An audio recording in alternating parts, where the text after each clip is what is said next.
Nous vous proposons aujourd'hui de revenir sur un exercice classique de probabilité, la probabilité de rencontre. Alors, la situation est la suivante. Deux amis A et B se donnent rendez-vous à un endroit entre 0h et 1h. Chaque ami arrive dans ce créneau horaire de façon aléatoire. Ils conviennent de ne pas attendre l'autre pendant plus de 10 minutes. Donc, voilà la situation. Maintenant, le problème est, quelle est la probabilité de leur rencontre? Pour cela, il va falloir d'abord faire des interprétations. Nous allons interpréter ce que ceci veut dire de façon probabilistique et de façon mathématique. Vont-ils se rencontrer ou pas? S'ils doivent se rencontrer, avec quelle probabilité? Est-ce que la probabilité est faible pour qu'ils se rencontrent? La probabilité de rencontre est-elle faible? Ou bien la probabilité de rencontre est-elle forte? En général, lorsque la probabilité est supérieure à demi, et qui tend vers 1 aussi, on va dire que la probabilité est forte pour que la situation se réalise finalement. Maintenant, lorsque la probabilité est plus petite que demi, généralement quand ça tend vers 0, nous allons dire que l'événement est très peu probable de se produire. Donc, regardons si justement c'est très probable pour que ces deux amis se rencontrent. Ok, avant d'attaquer cet exercice, nous allons faire quelques interprétations. Nous allons d'abord convertir l'heure en minutes. Donc, dans cet exercice, puisqu'on nous a dit que ces deux amis vont se rencontrer, ou alors on se sont donné rendez-vous entre 0h et 1h, ça veut dire que nous allons prendre 0h comme 0 minutes et 1h comme 60 minutes. Donc, l'intervalle qu'on va considérer, ça sera 0,60 minutes. Et ensuite, nous allons attribuer des variables, c'est-à-dire nous allons d'abord prendre x, l'heure à l'arrivée de A, y, l'heure à l'arrivée de B. Bon, quand je dis l'heure, maintenant vous allez maintenant transformer ça en minutes. C'est-à-dire que soit x, le moment d'arrivée de A, et y, le moment d'arrivée de B. Schéma de rencontre, nous allons nous appuyer sur A pour déterminer les différents cas de figure possibles. Donc, A arrive, soit A trouve B, soit A ne trouve pas B. Donc, premier cas, soit B était là avant l'arrivée de A.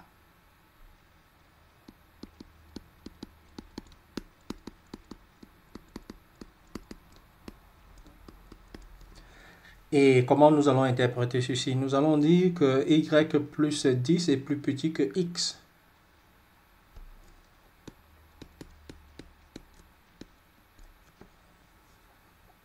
Parce que B est arrivé, a attendu 10 minutes et cela n'a pas dépassé l'heure d'arrivée de x.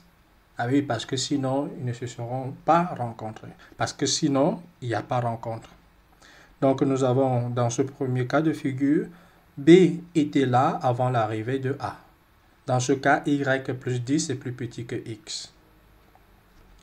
Dans un autre cas de figure, qu'est-ce qu'on va avoir? Soit B arrive après A.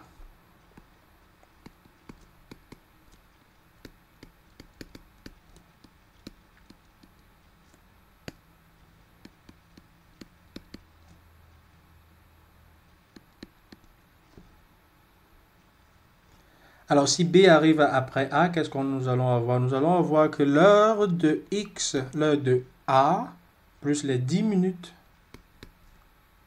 sera plus petit que Y. Dans le cas où les deux sont arrivés au même moment, ça veut dire que X égale à Y. Ok, nous allons représenter les différentes régions. Par exemple, la région 1 et ensuite la région 2 et la région 3. Donc, représentation graphique des différentes régions, nous allons le faire dans un repère orthonormé. Nous allons tracer les différentes droites. La première droite est D1. D1 qui aura pour équation y égale à x moins 10. X moins 10. Et la seconde droite qui aura pour équation, donc la droite D2 qui a pour équation y égale à x plus 10.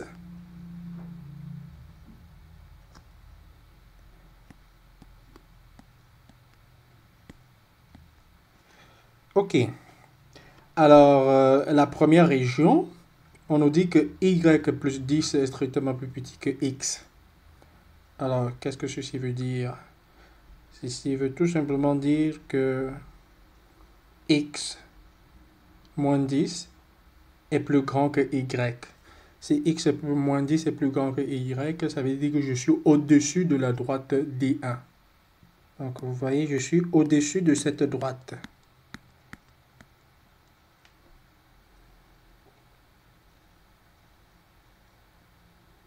Et ensuite, lorsque nous aurons la région 2 à représenter, c'est-à-dire x plus 10 est strictement plus petit que y, qu'est-ce que cela veut dire? Ça veut dire que justement je suis en dessous de cette autre droite-là.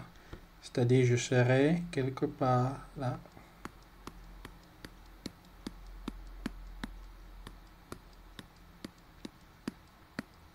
Donc je serai là.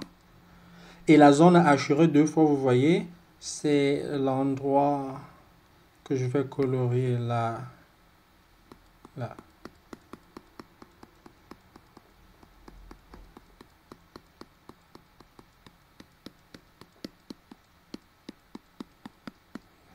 Donc cette zone-ci, c'est la zone de rencontre. Tout ceci doit être délimité entre 0 et 60. Donc nous allons tracer en rouge la zone de rencontre.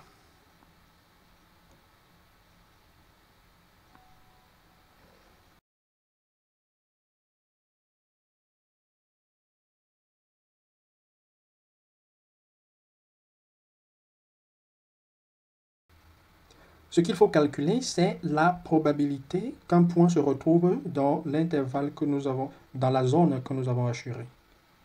Quelle est la probabilité pour qu'un point se retrouve dans cette zone?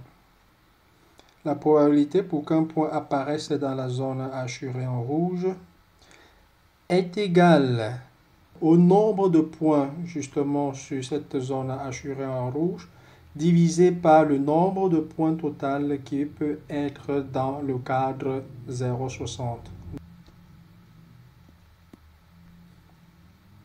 La région de rencontre, j'appelle ça R rencontre. Et T total. Donc le carré T c'est total, c'est-à-dire l'ensemble des points possibles. Alors la probabilité qu'on cherche, P, doit être égale à R sur T. P c'est quoi? R sur T. Et R c'est la région favorable de rencontre. Et T c'est la région possible. Donc voilà pourquoi la probabilité sera égale à R sur T. Favorable sur possible.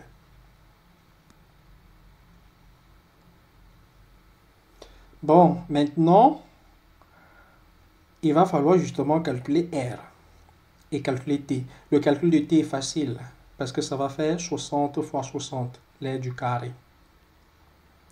Et maintenant, il sera donc question de calculer R, la région, l'aire de la région hachurée, l'aire de la région de rencontre. Alors, commençons avec ces différents calculs. T sera égal à 60 fois 60, 36, donc 3600. Et ensuite, il va falloir calculer R. Le point O, le point U, le point V, le point W, le point Q, Z, E, le point C. Dans R, je vais délimiter ça R1 et R2. O, Q, Z, V. C'est l'air R1. Bien sûr, qui sera égal à l'air O, V, C, E. Donc, nous aurons tout simplement à calculer l'air R1 et multiplier par 2. C'est tout le travail que nous aurons à faire. Donc ici, je vais rappeler que R sera égal à 2 fois R1. Donc il est question maintenant de calculer R1. R1 sera égal à l'aire du triangle OUV moins l'aire du triangle QUZ. R1 égale à l'aire du triangle OUV moins l'aire du triangle QUZ.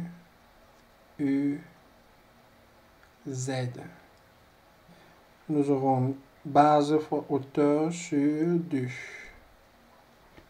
La base 60 fois hauteur 60 sur 2. Moins l'aire QUZ, base fois hauteur sur 2. La base ici est aussi égale à la hauteur, donc 60 moins 10. 60 moins 10, c'est-à-dire 50. De même, la hauteur, 60 moins 10, 50 sur 2. Alors, ceci va me donner, donc voilà, R1. Et comme R égale à 2 fois R1, alors R sera égal à 2 fois ce qui me donne 1100. Donc j'ai R. Et maintenant pour avoir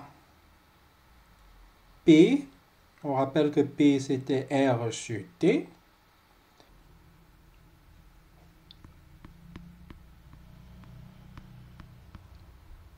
Et on simplifie là pour avoir 11 sur 36. Donc finalement, voilà la probabilité de rencontre. P égale 11 sur 36. Bien, alors selon vous, est-ce qu'il est plus probable pour ces deux amis de se rencontrer ou pas? Donc, je vous rappelle que 11 sur 36 va faire 0,3 environ. Dites-moi ce qu'il faut améliorer pour augmenter la probabilité de rencontre de ces deux amis.